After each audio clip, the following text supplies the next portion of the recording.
There is another question to consider here. In an attempt to develop fuel-efficient planes, has Boeing compromised on quality?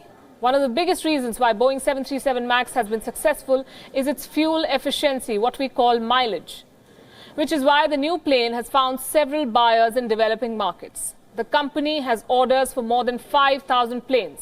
In an attempt to build such a plane, Boeing had to design the 737 MAX a bit differently, and that could have had some unintended consequences.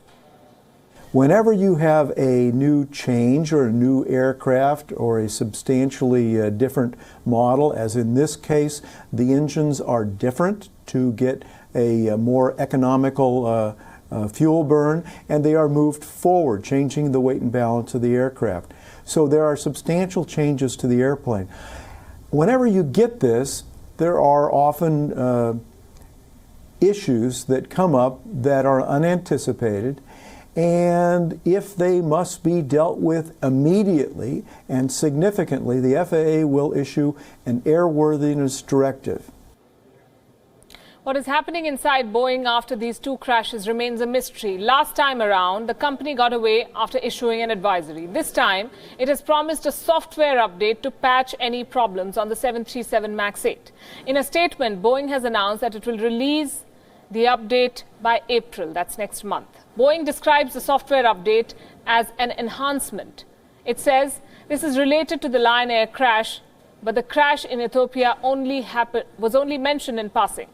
As Boeing maintains a shield around its planes, several regulators around the world are relying on the assessment of America's Federal Aviation Administration, the FAA, their aviation watchdog. So far, they say that Boeing's planes are safe to fly, the American watchdog. But that is just one assessment.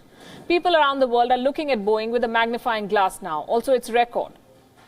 China has taken a firm stance. Beijing will not allow Boeing planes to fly until they are declared safe. With regard to when the Chinese side will lift the ban, the notice of the CAAC has clearly stated that they will ask Chinese aviation companies to lift ban on commercial operation of Boeing 737 MAX 8 unless they are assured by the US Federal Aviation Administration and Boeing company that they have taken related measures to guarantee safe travel. So it is hard to give a detailed timetable before we get a reliable guarantee in case of any safety risks.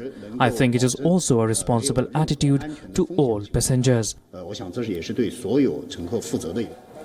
Within America, Boeing is facing intense scrutiny, and one American lawmaker disagrees with the FAA's assessment. Democratic lawmaker Dianne Feinstein has called the American aviation watchdog to ground all Boeing 737 MAX 8 planes. She said, and I'm quoting, "Until the cause of the crash is known and it's clear that similar risks are not present in the domestic fleet, I believe all Boeing 737 MAX 8 series aircraft operating in the United States should be temporarily grounded.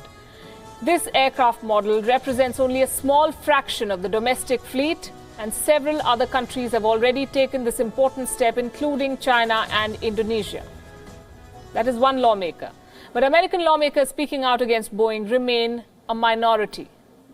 There is a strong reason for that. Boeing is one of the top spenders when it comes to lobbying American lawmakers. They pay bucketfuls of money to lawmakers. In 2017, Boeing spent more than $16 million on lobbying efforts, and this is on record. This is what they have declared. In 2016, the company spent more than $17 million.